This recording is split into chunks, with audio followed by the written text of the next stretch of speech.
जी हाँ स्टूडेंट, कभी आपने ऐसा सुना है कि किसी बोर्ड ने एग्जाम लिया है और बच्चा पास भी हो गया और फेल भी हो गया है? जी हाँ, ये तो ऐसी बात हो गई जैसे कोई बिजनेस किसी ने करा और वो कह रहा है कि मेरे को इस बार जो है प्रॉफिट भी हुआ है और लॉस भी हुआ है। तो ऐसा कभी नहीं होता है, या तो प्रॉफिट ही होता है या लॉस ही होता है। और उसी तरीके से बोर्ड एग्जाम्स में भी या तो स्टूडेंट पास होते हैं या फेल होते हैं। लेकिन NIOS बोर्ड में इस बार कुछ ऐसा हो रहा है कि स्टूडेंट पास होते हुए भी फेल हो रहे हैं या फिर फेल होते हुए भी पास हो रहे हैं। क्या है पूरा माजरा, इस रिजल्ट को लेकर मैं यहाँ पे सामने आया हूँ। बिना समय गवाए जल्दी से हम मुद्दे में आते हैं। तो यहाँ पे देखिए स्क्रीन में मैं दिखा रहा हूँ आपको क्लास 10th का एक रिजल्ट है किसी स्टूडेंट का। और ये सिर्फ एक स्टूडेंट का नहीं है, बहुत सारे स्टूडेंट की ये प्रॉब्लम आई है जो क्लास 10th का एग्जाम दिया है। तो मैं आपको बताऊं, जो अभी रिजल्ट डिक्लेयर करा है अक्टूबर 2024 वाले एग्जाम का, उसमें एक रिजल्ट हमारे सामने ऐसा आ रहा है जो बहुत सारे स्टूडेंट्स की भी सेम प्रॉब्लम है। क्या है वो प्रॉब्लम, यहाँ पे देखिए। सबसे पहले तो मैं आपको दिखा दूं, ये जो रिजल्ट है आपका, ये है सेकेंडरी का यानी क्लास 10th का। अब स्टूडेंट पास है कि फेल है वो समझ में नहीं आ रहा है। समझ में क्यों नहीं आ रहा है? क्योंकि अगर आप इसके रिजल्ट में देखें तो हर सब्जेक्ट में पास होता है।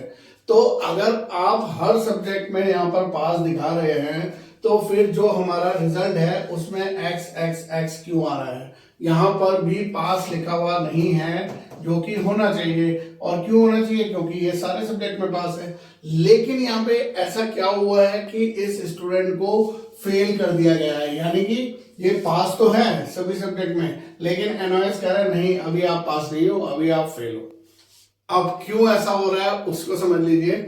इस रिजल्ट में देखिए अक्टूबर 2024 का ये दिखा रहा है। सब्जेक्ट की अगर मैं बात करूं तो English, yoga, painting, data entry operation और होम साइंस, ये 5 सब्जेक्ट स्टूडेंट ने लिए हैं। NIOS बोर्ड ये बोलता है कि भाई आपको जो है क्वालिफाई करने के लिए 5 सब्जेक्ट लेना जरूरी है।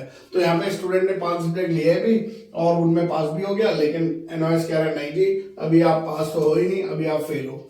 तो यहाँ पर क्या बात हो रही है, एक जो यहाँ पर दिखाई दे रहा है वो ये दिखाई दे रहा है कि यहाँ पर एक ये वोकेशनल सब्जेक्ट है। कौन सा?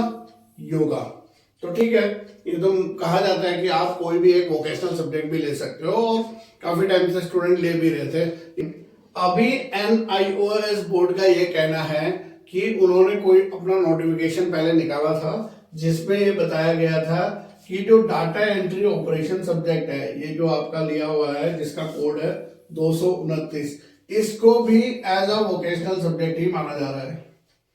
अब ये इंफॉर्मेशन NIOS बोर्ड ने नोटिफिकेशन निकाला, अपने यहाँ सर्कुलर दिया, कहां पर किसी डैशबोर्ड में या स्टूडेंट के लॉगिन डैशबोर्ड में मेंशन करा कि आप ये सब्जेक्ट नहीं ले सकते हो क्योंकि ये जो है वोकेशनल, क्योंकि वोकेशनल सब्जेक्ट्स के कोड अलग है। ये देखिए 614, 612, 613 इस तरीके से होता है। और जो कोड 200 की रेंज में आते थे वो नॉर्मल सब्जेक्ट्स होते थे। लेकिन इस बार NIOS कह रहा है कि नहीं, ये जो डाटा एंट्री ऑपरेशन है ये हमने वोकेशनल में डाल दिया है। कब डाला है हमें नहीं पता है, क्योंकि वो नोटिफिकेशन जारी करा होगा और कब करा होगा वो स्टूडेंट को पता भी नहीं चला और बहुत सारे स्टूडेंट ने सब्जेक्ट ले लिए।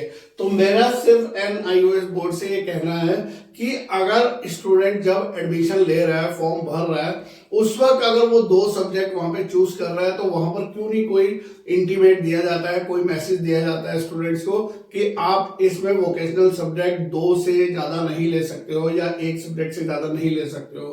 तो ऐसा इंफॉर्मेशन आप स्टूडेंट को नहीं दे रहे हो और साथ में आपने बताया भी नहीं है कि कब जो है ये डिक्लेयर हो चुका है कि पहले जो data entry operation normal subject में आता था उसे वोकेशनल कर दिया गया। और यहाँ पर देखिए इस बेचारे स्टूडेंट्स को यहाँ पर अगर हम मार्क्स की बात करें तो 45, 71, 58, 55, 54 मार्क्स, भाई सब कुछ कर दिया, मेहनत कर दी स्टूडेंट ने, उसने अपने तरीके से पूरा क्वालिफाई भी कर दिया। और रिजल्ट में पास आने के बाद एक मायूसी उसके हाथ लगती है कि नहीं आप अभी पास नहीं हो, अब आपको क्या करना है। तो स्टूडेंट देखो, अब ये तो कर दिया NIOS बोर्ड ने जो करना था। अब आपके पास क्या ऑप्शन है उसको लेकर मैं बात कर लेता हूं। यहाँ पर आपके पास यहाँ पर स्टूडेंट 2 ऑप्शन यहाँ पे नजर आ रहे हैं। एक ऑप्शन तो यह है कि आप जो है इसका फैब में एग्जाम दे सकते हैं। कब? On demand exam.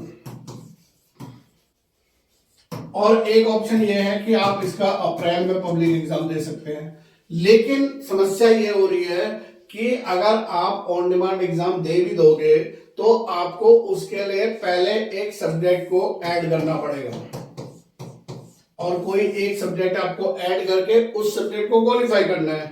लेकिन NIOS का रूल ये कहता है कि जब आप कोई नया सब्जेक्ट फ्रेश आप ऐड करते हो तो उसे फर्स्ट टाइम आप ऑन डिमांड एग्जाम्स में नहीं दे सकते हो। तो यहाँ पर भी स्टूडेंट की कहानी अटकी हुई नजर आ रही है कि नहीं, फिर तो आप ऑन डिमांड एग्जाम दे ही नहीं सकते हो अगर वो अलाउड नहीं करेगा।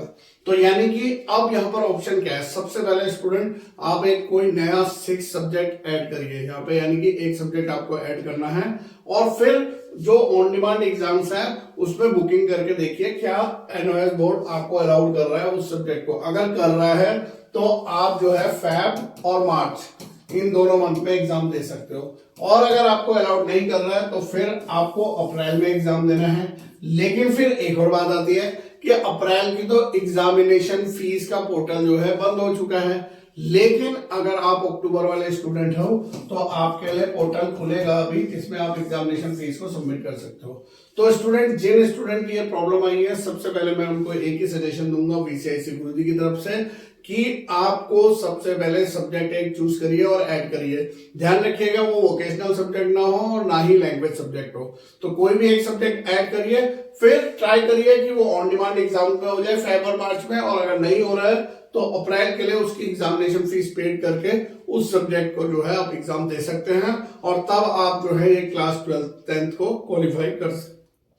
तो ये सारी इंफॉर्मेशन आपके लिए थी। अगर इसके बावजूद ये सारी इंफॉर्मेशन आपके लिए थी, इसके बावजूद भी अगर आपको कोई डाउट होता है तो आप जो है हमारे व्हाट्सएप नंबर से संपर्क करिए।